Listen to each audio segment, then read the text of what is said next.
If you're seeing a LibreOffice error when importing a file, especially a CSV or text log, don't worry. This is usually a formatting issue, and it can be fixed in just a few minutes. In this video, I'll show you how to fix LibreOffice import errors, how to handle the text import dialog correctly, and what to do if hidden line breaks are breaking your CSV. If this tutorial helps, make sure to hit like, subscribe, and turn on notifications for more quick software fixes.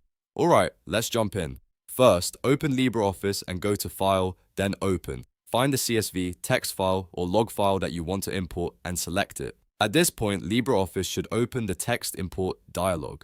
This window is very important because this is where you tell LibreOffice how to read your file correctly. The first thing to check is the character set. In most cases, you want to make sure it is set to UTF-8. If the file contains special symbols, accented letters, or other characters, the wrong encoding can cause broken text, strange symbols, or an import error. So before you continue, verify that UTF-8 is selected. Next, look at the delimiters. These are the characters that separate the columns in your file. Common delimiters include comma, semicolon, times tab, and sometimes spaces. You need to match the delimiter setting to the actual content of your file. For example, if your CSV uses commas but LibreOffice is expecting semicolons, the data may appear all in one column or fail to import properly. If the file is tab separated, make sure tab is selected. If it uses semicolons, check semicolon instead. The goal is to make LibreOffice read the structure exactly as the file was written. Take a moment to preview the data at the bottom of the dialog.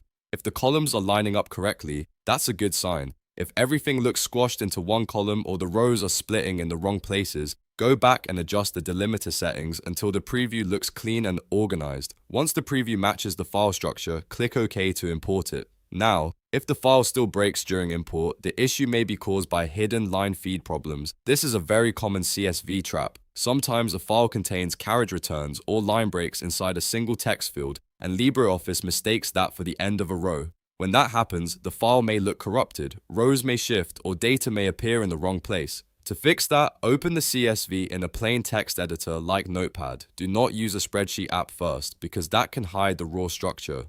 In the text editor, look for unexpected line breaks inside quoted text or anywhere the file seems split strangely. If you find extra breaks inside a cell, remove them carefully so each record stays on one line unless the file is intentionally formatted otherwise.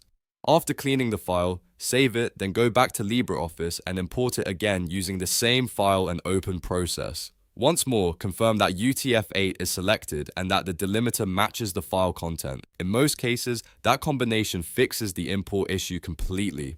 If you work with CSV files often, it also helps to remember that not all files are created the same way. Some are exported with commas, others with semicolons, and some use tab-separated values. So if LibreOffice seems to be misreading the file, don't assume the document is damaged right away. Start with the import dialog, check the encoding, verify the delimiter, and inspect the raw text for hidden line feeds. If you're still having trouble, try opening another similar file to compare how it imports. That can help you figure out whether the issue is with the file itself or with the import settings. The key is to treat the text import dialog as the control center for how LibreOffice understands your data. And that's it.